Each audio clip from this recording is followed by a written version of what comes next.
Hayward Podworks. 100 shows, one vision. Our sources explain it all. For more information on upcoming shows or to suggest shows, email brianhayward2026@gmail.com. And now let's get into our show.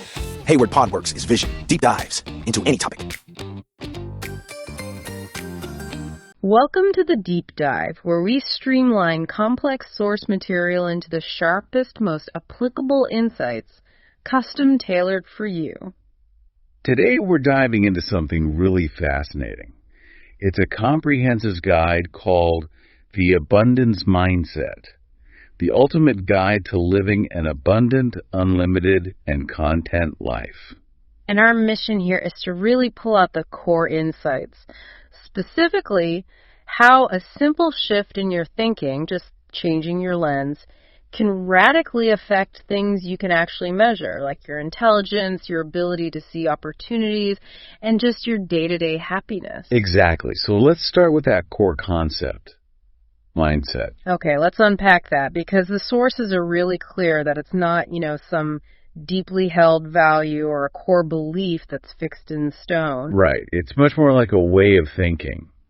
Or, a better way to put it is a cognitive lens. It's the lens that dictates what information you even let in. And what opportunities you're even capable of seeing out in the world. And the crucial part is that this lens is highly malleable. You can consciously change it with awareness and, consistent practice. So it's the perspective you use to view your resources. And this breaks down into two main categories, which Stephen Covey made famous. Scarcity versus abundance. And I think most of us, maybe without realizing it, kind of default to scarcity. Oh, absolutely. The scarcity mindset is just hyper-focused on what's missing. You're always bumping up against what you see as limitations. It's that core belief that everything, time, money, energy, is finite. That there's just never enough, so you better grab your piece of the pie before someone else does. And that focus is just so mentally expensive. The abundance mindset is the complete opposite. It works from the assumption that, there are enough resources for everyone to benefit. So instead of limits, you're focused on creating new opportunities. Right. It's that shift from feeling like a victim of your circumstances to becoming a proactive creator of new possibilities. And this isn't just some feel-good theory. This takes us right into the science behind it, which is where things get really, really interesting. Yeah, the measurable impact is what's truly mind-blowing. The finding that genuinely shocked me the most in this source material was the effect mindset has on our actual intelligence. On IQ. On IQ. Harvard University research looked at the intelligence quotient of people who were under the stress of a scarcity mindset versus those feeling a sense of abundance. And the numbers are staggering. What was the actual difference? The measurable difference was between 10 to 14 IQ points. Wow. Just think about that for a second. The source material puts that into perspective. That kind of drop is enough to move an individual down 2 whole classifications on the scale. So you could go from having a totally average IQ to being classified as borderline deficient. Just because your mind is preoccupied with lack? It sounds like worry isn't just an emotion, it's a measurable drain on your brain's processing power. So what's the mechanism here? Why does scarcity literally make us less bright? It's all about cognitive bandwidth. Yeah. When you're worried about rent or where the next client is coming from or a deadline, that anxiety just occupies your brain's operating memory. It's like running a dozen heavy applications in the background of your computer. Exactly. And those processing resources are just no longer available for complex problem solving or efficient decision making. Scarcity imposes this massive cognitive tax. But the good news is you can get it back. Instantly. The research shows that as soon as that sense of scarcity lifts, you reclaim that cognitive potential. That mental tax, it immediately explains that gorilla effect study that Daniel Simons and Christopher Chapris made so famous. It's the perfect example. That's the study where people are told to count basketball passes, Right. and they completely miss a person in a gorilla suit walking right through the middle of the scene. Right. When your mind is so intensely focused on one narrow task, or in this case, focused on what you lack, you develop what's called opportunity blindness. You become literally blind to the abundance all around you, or even to simple solutions because your attention is just too narrowly focused. And the scariest part is you are completely oblivious to the fact that you're missing anything. Scarcity creates literal blinders. It just obstructs your perception. And this cognitive drain, it even hits our wallets and our health.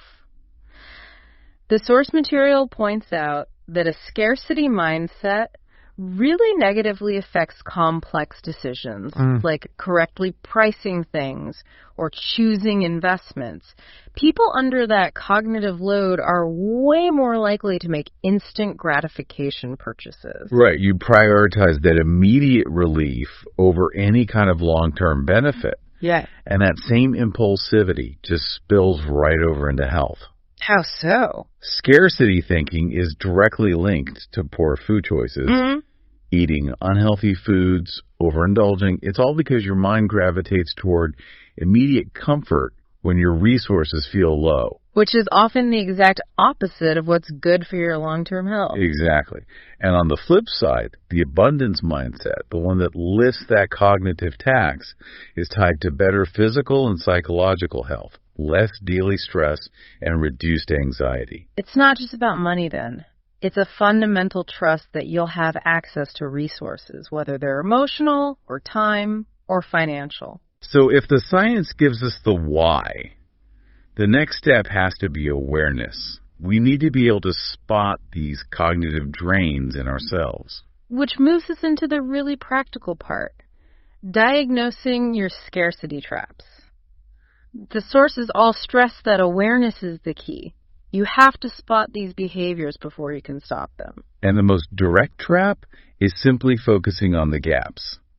People who live in abundance are just naturally good at painting a clear, positive picture of what they want. Whereas scarcity thinkers spend all their energy listing what they don't have, which just keeps that cognitive load high. It does, and that leads right into one of the most insidious traps, difficulty receiving. Oh, I know I've been guilty of this. You know, someone gives you a genuine compliment and your immediate reaction is to just dismiss it or deflect it. When you do that, you're unconsciously reinforcing a core belief that you're not worthy of that compliment or that gift or that help. It's a huge psychological block. It is. We often confuse being humble with blocking abundance. Refusing help or just being unable to say thank you to positive feedback, that's reinforcing a self-limiting belief. You have to give yourself psychological permission to receive. You do. Even small things like praise. And what about dwelling on the past? That seems like another huge energy drain. It's a massive one. Spending that precious, finite energy relitigating old decisions or failures, that energy should be going toward what you're doing right now. Absolutely. The scarcity mindset is inherently backwards looking. It keeps you stuck in the should-haves. And think about the language you use. Scarcity pops up in your vocabulary. I can't afford that. I don't have time. The sources really encourage a radical reframing of that. So instead of say, I hate my job and I'm stuck, you reframe it. To something like, this job is giving me financial stability and experience while I find the perfect path forward. Exactly. That reframing acknowledges your present resources while directing your intention to the future. It stops those limiting words from feeding a belief in lack. And in relationships, scarcity just breeds comparison, jealousy, resentment. Because you genuinely believe there's only a fixed amount of success or happiness to go around. And blame is the final nail in the coffin. The sources are so clear on this. Blaming others or circumstances means you're giving up your personal power. If you give control to external factors, you feel hopeless. Abundance requires you to accept responsibility so you can feel empowered enough to actually act. Then there's that classic financial trap.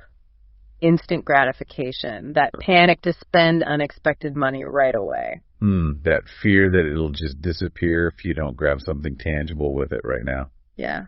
And that behavior is rooted entirely in the belief that resources are fleeting. It makes perfect sense. So we know the science, we can diagnose the traps.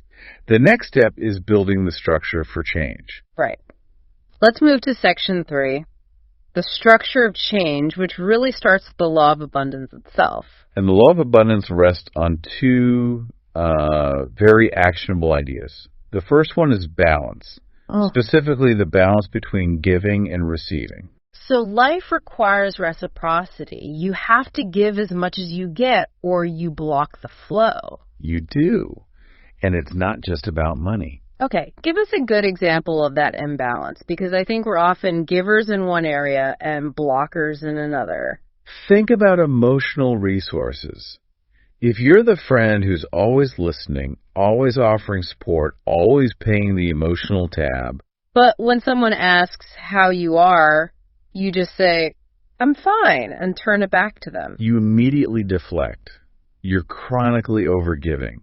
And you're unconsciously telling the universe or your own psyche that you don't deserve to be supported. That imbalance blocks the full experience of abundance. That's a deep insight. It means we have to actively practice receiving support to stay in balance. Exactly. And the second premise is defining what you want with just crystalline clarity. You can't manifest a desire if it's just this vague feeling. Right. It's like walking into a store and just saying, I want something better. Yeah. How can anyone help you? It's impossible for your unconscious mind to guide you if the goal is abstract. So the goal isn't just, I want more money. It's focusing on the feeling you want, like financial freedom, to guide a much more specific action plan. And for that action plan, the sources all strongly recommend the SMART goal framework. Specific, measurable, achievable, relevant, and time-bound. Right. It forces you to define things. So if your desire is financial stability, the framework makes you get specific. I want $5,000 in my savings account. Measurable is the $5,000. Achievable, maybe that's saving about $417 a month. Relevant, this is for a car deposit. And time-bound, by December 31st. That specificity is the antidote to the cognitive vagueness of scarcity. It creates a real pathway. And to move from just defining it to actually doing it, the guide introduces the GROW model. Which is a fantastic executive coaching technique. It's a really powerful way to troubleshoot obstacles and keep moving forward. So the GROW model starts with G for goal, identify what you want, no limits. Then R for reality. This is where the hard work starts, right? This is the hardest step. Reality means exploring your current state, cataloging all the obstacles, both internal and external. It requires brutal, non-judgmental honesty about your credit card debt or your spending habits. If you skip the reality check, the plan just won't stick. Okay, so once you've done that tough self-assessment, you move to O for options. And options is just brainstorming. Don't worry about getting it perfect. If the reality is you have debt, the options might be stop using the credit card, review your expenses every week, maybe take on one extra freelance gig a month. And finally, W is for will. Will is about choosing the easy, immediate action you can commit to right now. It stops you from getting overwhelmed by the huge goal and just focuses you on the smallest possible step forward. And that small step is what aligns your daily behavior with that long-term abundance you're aiming for. Exactly. Change is built on structure and consistency, not these huge, unsustainable bursts of motivation. Building on that consistency, let's wrap up with section 4. Practical daily practices. These are the simple, immediate actions you can take. And the foundation for all of it is mindfulness. Focusing on the present moment. Which means consciously engaging your senses, what you see, smell, hear to anchor you in the now. Right. Because when you're fully in the present, your mind can't also be running that high cognitive load, worrying about the future or dwelling on the past.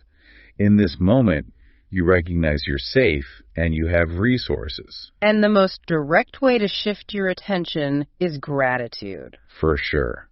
The source recommends writing down 3 specific things you're grateful for every day, or just verbally telling someone you appreciate them.